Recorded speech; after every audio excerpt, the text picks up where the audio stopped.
சிரிச்சுக்கிட்டு இருக்கான். பைத்தியக்காரனா இருப்பானோ? சரி வழி கேட்போம். அண்ணே ஏன்டா அது?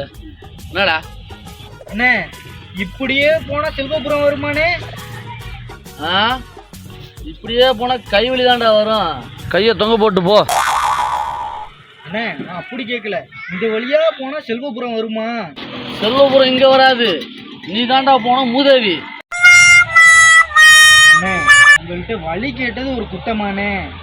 டேய், நான் என்ன வழி என்ன பாக்கெட்ல வச்சிருக்கேன் நீ கேட்ட உடனே கொடுக்கறதுக்கு?